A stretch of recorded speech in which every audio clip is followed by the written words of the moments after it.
Sorotan selanjutnya, saudara, YouTuber Dimas Firdaus alias Resbob diperiksa Direktorat Siber Polda Jawa Barat terkait dengan laporan ujaran kebencian soal SARA di media sosial. Polisi mendalami dua rekan Resbob yang membantu saat live streaming.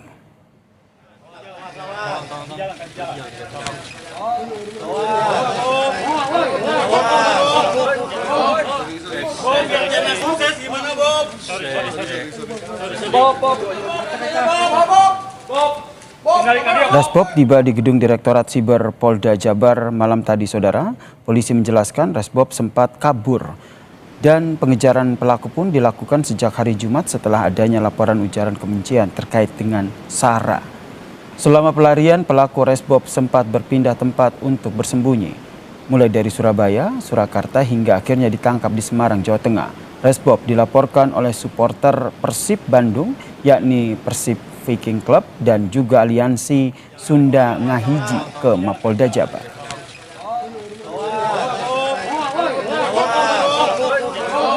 Konten videonya pada saat streamer di YouTube itu mengucapkan, menyebutkan atau menghina salah satu suku yang ada di Indonesia. Kita periksa, masih kita dalami, karena dalam pembuatan video itu tidak dilakukan sendiri. Jadi ada ada dua orang yang membantu ya. Ada dua orang yang membantu, masih kita dalami. Mana yang dua itu 6 tahun. 6 tahun.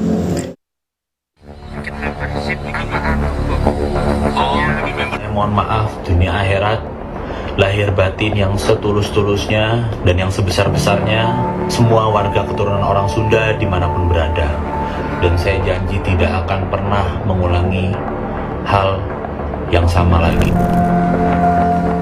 4 hari kabur ke sejumlah kota, YouTuber Muhammad Dimas Firdaus alias Resbob ditangkap polisi di Semarang, Jawa Tengah, Senin kemarin. Ucapan Resbob yang diduga sebagai ujaran kebencian berkaitan dengan SARA disambut pelaporan ke polisi. Kasus yang bermula dari video siaran langsung di salah satu akun media sosial.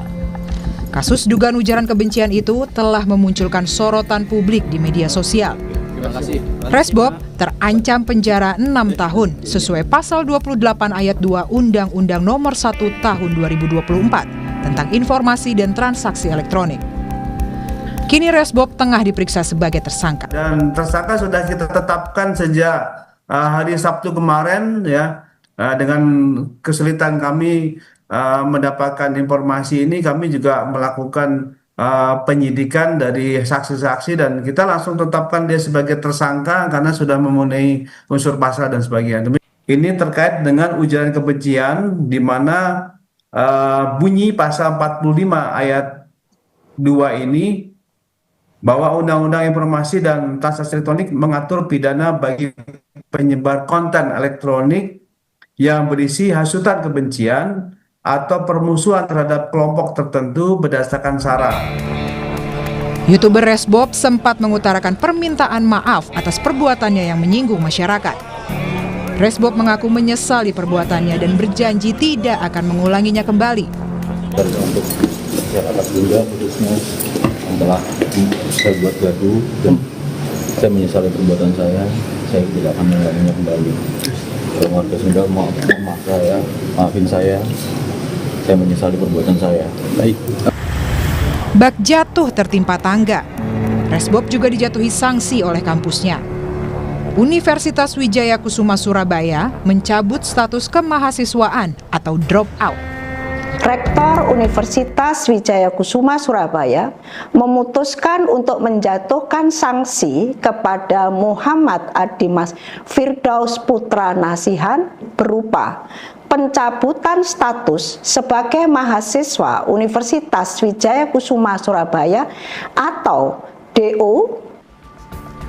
Resbob dilaporkan usai mengeluarkan kata-kata yang mengandung kebencian terkait SARA. Ucapannya juga mendapat kecaman dari sejumlah kelompok. Tim Liputan, Kompas TV. Lalu bagaimana jerat pidana ujaran kebencian dalam kasus YouTuber Resbob ini? Kita bahas bersama mantan Kabairskrim Polri, Susno Duaji. Pak Susno, selamat petang. Selamat petang Mbak Cindy, selamat petang para pemirsa sekalian. Pak Susno, kalau kasusnya ini adalah ujaran kebencian dan dijerat pakai pasal dari Undang-Undang ITE. Sebenarnya apa yang perlu diperhatikan oleh polisi ketika mendalami hal ini? Pertama kita ucapkan selamat kepada Polri, ya Polda Jawa Barat yang telah berhasil mengungkap dan menangkap tersangkanya, ya. Jadi tepat sekali apa yang dilakukan. Ini dikenakan Undang-Undang ITE dan pasalnya adalah 45 ya, tentang penyebaran ujaran kebencian, permusuhan terhadap dan seterusnya ya, terhadap suatu kelompok.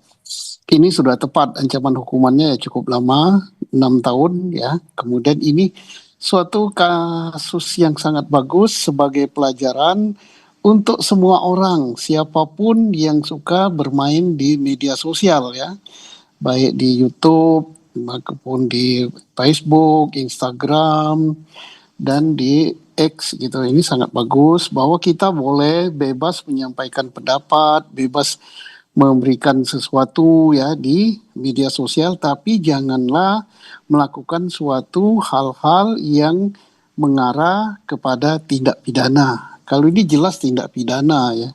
Tapi Pak Susno, menghina. kalau ngelihat dari pasalnya sendiri, ini sudah tepatkah sanksi yang bukan sanksi, tapi pasalnya itu sudah tepat atau belum? Atau mungkin jangan-jangan ada pasal lain sebenarnya masih bisa disangkakan juga?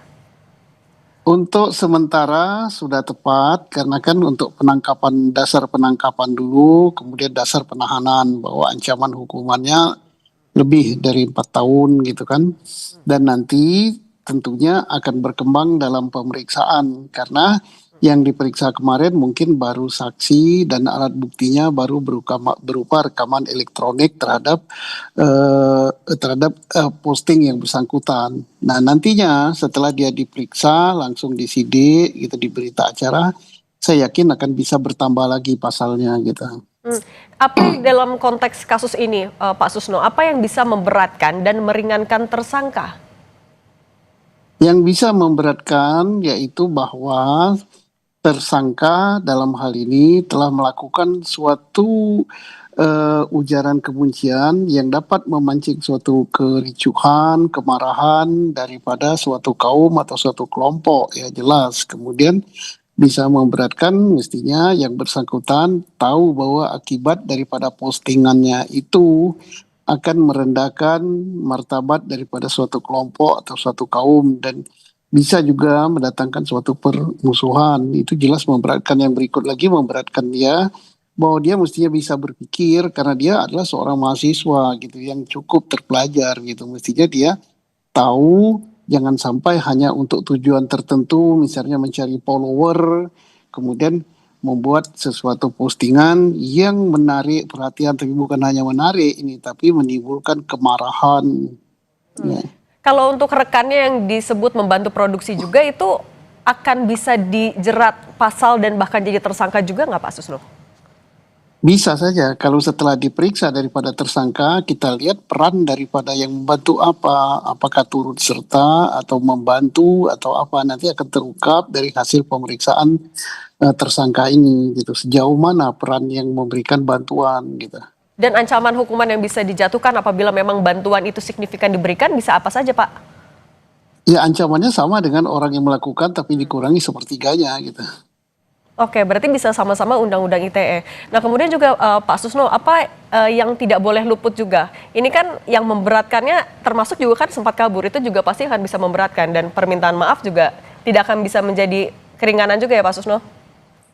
Jelas, karena dia kabur berarti dia menghindar dari tanggung jawab, itu hal yang memberatkan ya. Beda dengan dia langsung begitu peristiwa dia menyerahkan diri, menyesali, itu lain. Kalau sekarang tertangkap dulu, setelah kabur, bersembunyi, baru minta maaf. Permintaan maaf tidak menghapuskan tindak pidana begitu. Oke, Pak Susno Duaji, mantan Kabariskim Polri, terima kasih sudah berbagi bersama kami di Kompas Petang. Sehat selalu Pak Susno. Terima kasih.